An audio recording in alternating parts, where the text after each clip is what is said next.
There's been plenty of talk lately about just how messed up the launch of Healthcare.Gov was, including recently released internal emails that suggested it wouldn't have handled 500 users at launch. But we're wondering, why was it as screwed up as it was? Well, one answer is because government cronies were hired to build the site, not internet native people. Or internet native programmers. Yeah, there were no Native Americans involved. My mistake in linguistics. So the original discussion with this website was, you know, the conservatives said, see, Obamacare doesn't work at all, no one can sign up for it. And the liberals would say, oh, it's so wildly popular, everyone's signing up for it and flooding the network, and see how successful this is. Yeah, neither is true. They were both wrong. The problem was that this website was a disaster and the people that made it were incompetent.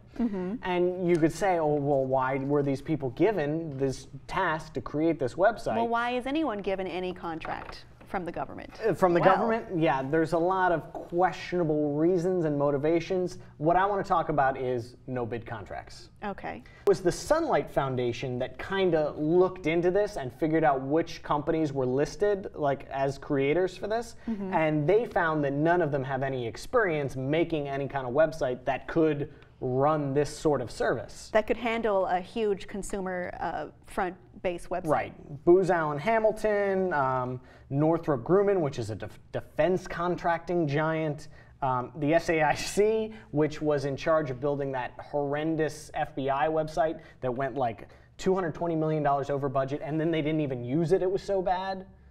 So like these are companies that shouldn't have gotten the contracts but did. But why did they? Because of no-bid contracts. So basically that's like the government saying, rather than allowing for, you know, companies to bid on these contracts and, you know, maybe do it for the cheapest price possible, we will use these companies that have already been vetted, that we can trust, that have the security clearance. Is that really the reason, or is that the reason we're being told? Well, that's the reason they're being told. That is the defense of no-bid contracts. But the fact is that these companies have politicians in their pockets, have a stake in the financial well-being of the government.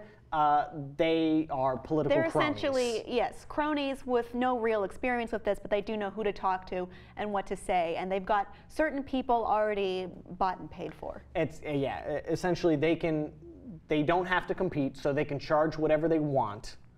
They could gouge the prices, they could go way over budget, and they'll continue to be hired for the next contract because they've got friends on the council that decides who gets hired.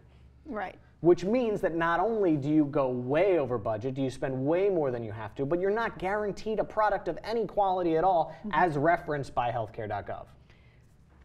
Ridiculous disaster. Could have been averted. Probably wouldn't have, though, given our current climate. What do you think? Well, let us know in the comments. And if you tried to register on Healthcare.Gov, how did that go?